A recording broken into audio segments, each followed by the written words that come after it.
Hello once again, Niner Faithful, and welcome back to another episode of 49ers Playbook on the channel that's trying to answer the whys and hows of the game. First, thank you so much to all of our members of JFA49.com, our coaching staff there who make videos like this possible. If you like the content on the channel, please consider jumping over to JFA49.com to become a member of our coaching staff, with quality control coach, position coach, and coordinator tiers. This past Sunday, the 49ers had their second preseason game, and it was about as up and down as the play of many players.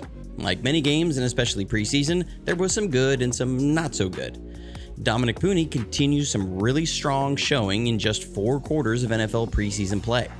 Renardo Green had a much better showing than last week, while playing in a different spot, and Curtis Robinson made a strong case as a fill-in for Dre Greenlaw in the starting lineup. On the other side, Nick Zakelj, Samuel Womack, Trey Walker, and most of the receiving core were very disappointing, and this was a game where it felt like guys lost themselves ground more than anyone gained. With that, we'll jump to the film and take a look at the good first, then the in-between, and finish up with the not so good. You're watching Johnny Dell's Football Academy.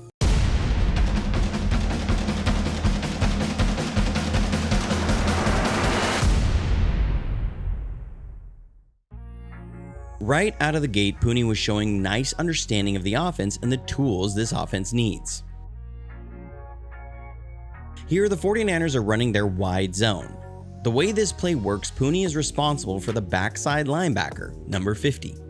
First, he takes a great angle of attack. He wants to attack just inside where a cutback lane would be. You want the linebacker to choose. Try and go over you to the running back, in which case you drive him down the line, or make him try and go under you, in which case you wall him off. What you can't have is a linebacker beat you to the spot. He's also got to give McKivitz a little help on his reach block on his way to his landmark. But Puni fires out, gives a little help to McKivitz, and forces the linebacker to try and flatten out and go over the top, where he drives him down the line and right out of the cutback lane for Schrader.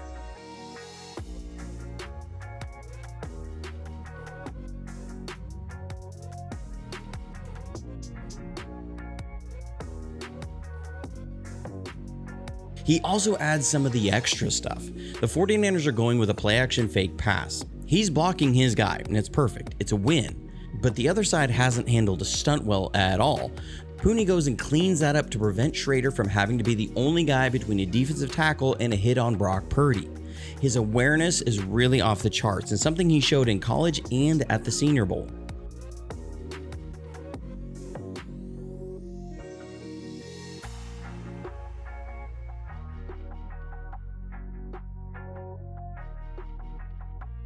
So here again, in pass pro, we see another great rep.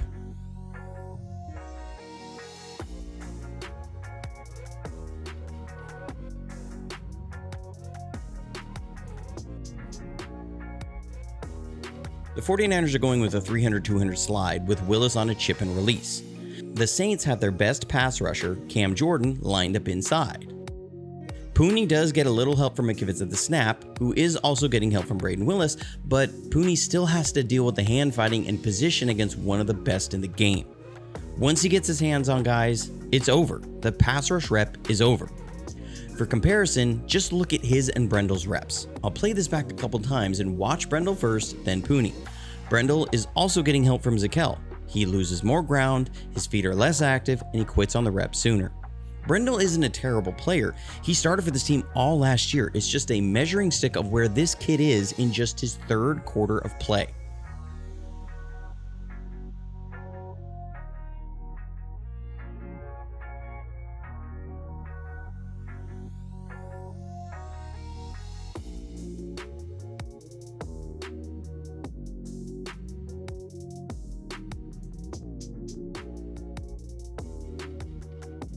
Here on this play, he has a great understanding of the play and his technique.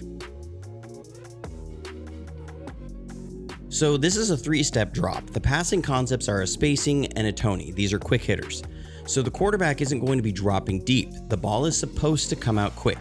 What do you not allow on quick hitters? Those defensive linemen to get their hands up and bat passes down.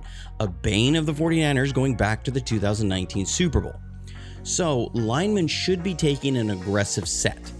If you're beat by a guy running around you, that's fine. It's a 3-step drop. You want those linemen to get into the defensive line, engage them, and occupy their hands. Back in the day, you used to see tackles dive at defensive ends' lower regions, if you will, because any man's first reaction is to protect his valuables and guys would get their hands down. It's the same idea. Engage them, don't let them put their hands up. You see here, he doesn't set back, he sets forward. I love that. In comparison, look at Zakelj. He sets back, doesn't protect Puni's side from a stunt action, and allows the pocket to collapse a little bit more. But that's a great rep from Puni. Again, you're just going to see another great rep.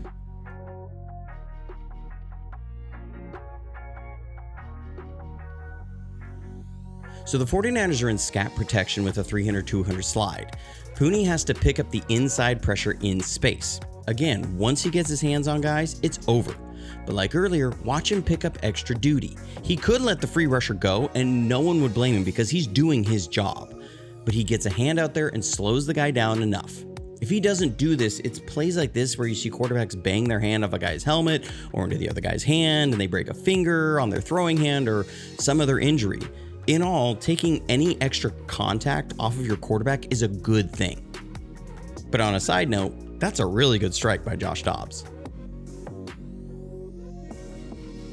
Man, there's just so many good reps from Puni.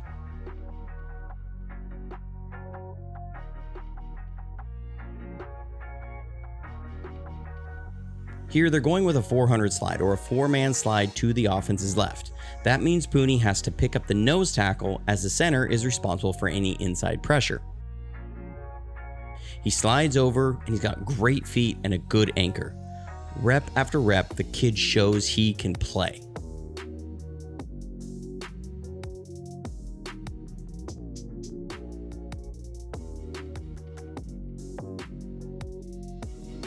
Then, to wrap things up with Puni, goal line. This is just a dive play, but watch him dislodge the defensive tackle with force and finish the block. I love it.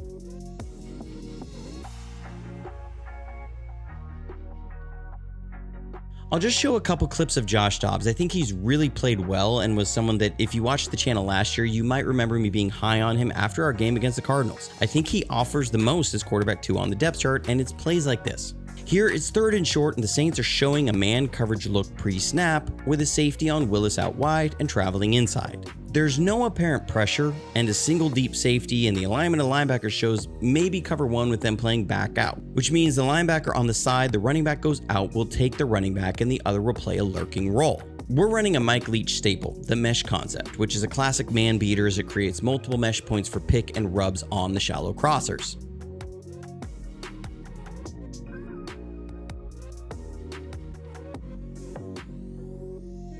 Right at the snap, the Saints bring pressure, with one linebacker on a rush and the other on a sim rush to pull offensive line attention, then peel off and cover the running back.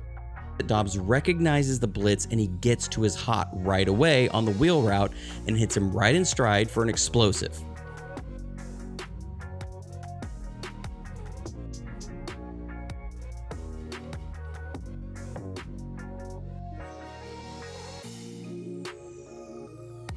On a not so good side, I saw this so many times in this game. I counted at least 6, but receivers on the ground.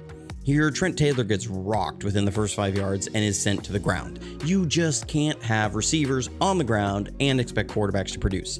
This happened with Purdy and Dobbs far too often.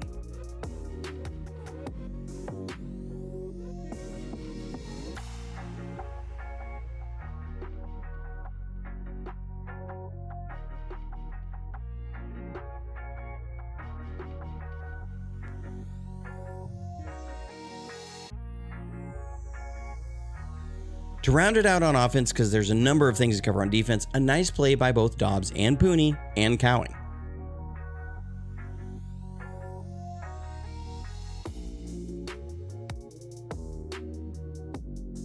So the Saints aren't showing a definitive look here. It's a man alignment, but this could be cover 2 man. The safeties are shallow enough. They could be a replace and it could be cover 0. The quarterback has to be ready. To the top, we're going to have a tree route, which is a 10-yard out route, and have a levels concept with a shallow crossing route paired with a basic route. Then have Cowing on an out and up, or what Kyle calls a Nebraska route, which is a double move variation off an Omaha route. And get it, Omaha, Nebraska. Yes, this is the kind of stuff Shanahan does with his route naming. At the snap, the Saints rotate into cover 1 robber, whereas against cover 2 man, the most likely presentation from pre-snap, Dobbs would want to hit the basic route over the middle. Now, with the middle field closed, man coverage, he's going after the outside corner who has no help on the Nebraska route. Cowing runs a great route. When he's given a free release, he is really smooth in and out of his breaks and separates. You can see how effortlessly he can run this double move while keeping at full speed and creates a huge amount of separation for Dobbs to drop in the deep pass. From the end zone, let's also watch how well Puni handles the spin move inside. That is ridiculous.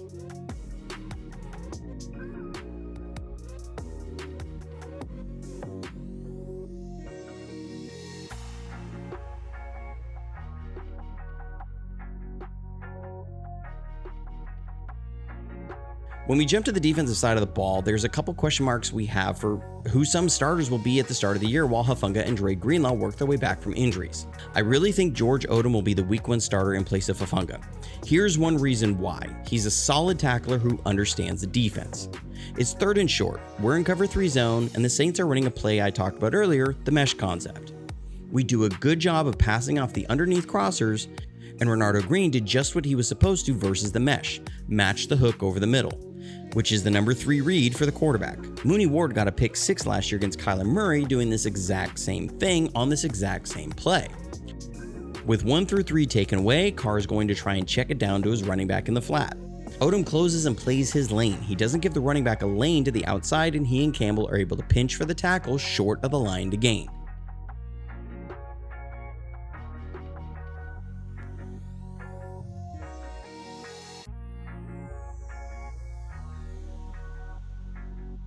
Renardo Green also showed some really nice things in this game along with Darrel Luter. Here he's in bumper run coverage and they're going to try and go after him with a 10-yard out route on 3rd and 7.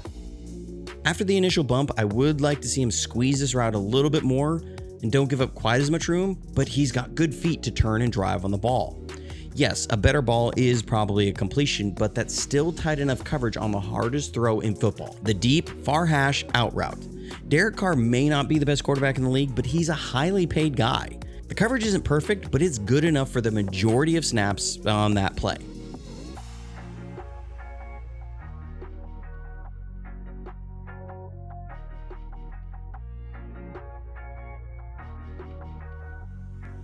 So some of the not so good. I love Mustafa, but this is why I say Odom will be your week 1 starter at safety and not Mustafa.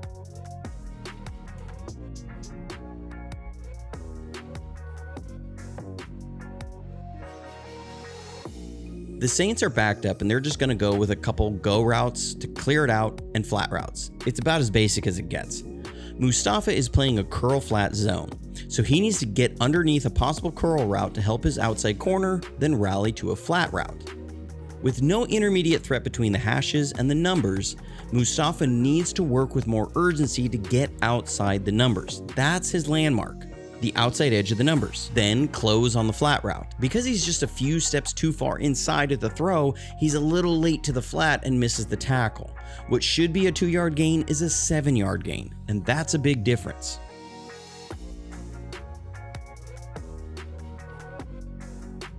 But like I said at the beginning, Curtis Robinson is really making a push for a starting spot in week 1. Here you see why. He's playing the Will, and that's important to note because he normally plays the Mike, and the Will is Greenlaw's spot where D. Winters, who didn't play in this game, has been playing. But I love the way he's seeing the game and going after it. No hesitation, he reads run, fills his hole, and makes a tackle for a loss. Here he is playing on the end in a 5-man front, and he runs down Taysom Hill on a little zone read play. So again, with Mustafa, there's some good and there's some could be better.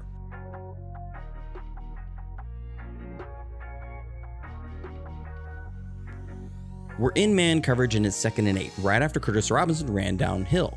Mustafa is in man coverage. He has to play off coverage because Green is in bump, so to keep from getting picked, they have to stagger their depth. But if he's going to be this deep, he needs to use his cushion. At the snap, he gains even more depth. He's 10 yards off his receiver.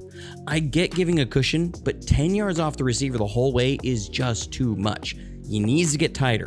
It's too easy for a short throw and catch. He makes a solid tackle, but still, to me, that's too much of a cushion. It's a 4-yard gain to make it a 3rd and 4 or 3rd and manageable.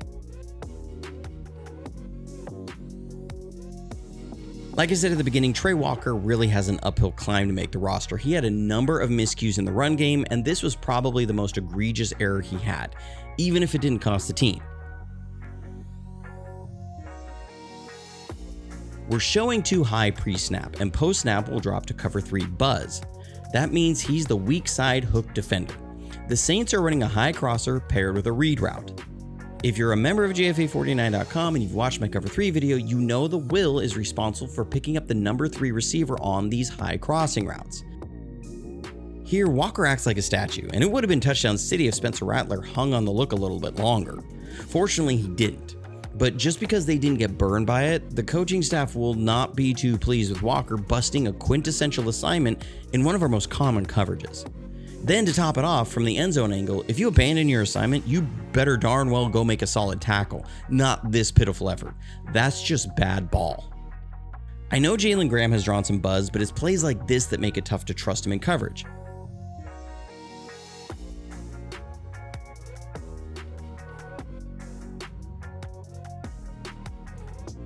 So I'll get a little into the weeds, but again, if you're a member at JFA49.com and you watched my Cover 4 Palms video, this is something you're already familiar with.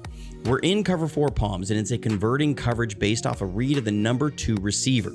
It can be Cover 4 or Cover 2. The Saints are running a post route outside paired with a rail route from the inside. Because the number 2 isn't running an out route at 5 yards or less, this side will be in Cover 4. That means Jalen Graham is responsible to matching the number 2 on anything outside or turning vertical, because the post route will draw clamp coverage from the corner and safety. Graham is just a few steps slow in his recognition and turning to run. That's his man, and he didn't nail his assignment, and it's another fortunate play but not good ball.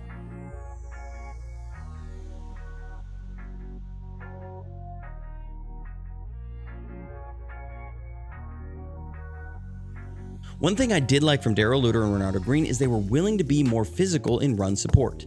If you watched my video last week, you'll remember I showed a clip of Ambry Thomas getting driven 20 yards off the ball on a cracked toss play by a tight end. Not the kind of run support you want from your corners. Here, watch how Luter plays this exact same play, but having to take on an offensive lineman. Mustafa doesn't make the tackle, but Luter is so much more physical than Thomas was, and he's able to be a forced defender and make a stop on the play.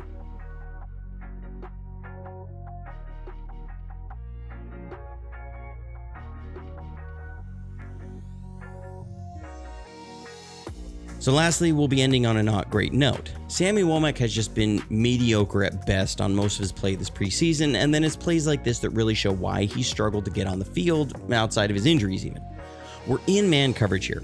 He's been playing the slot, and the Saints are in a bunch formation. This looks like we're playing the bunch with a banjo coverage, which is a pattern matching man coverage, which is why Womack is the second man in from the outside, even though that's over the tight end. The Saints send their 3rd receiver in motion. This should be Womack who travels with them. 49 is Maroney, a safety. He should be on the tight end. You can see Bethune and Maroney, both rookies, try and communicate to Womack that he has to travel.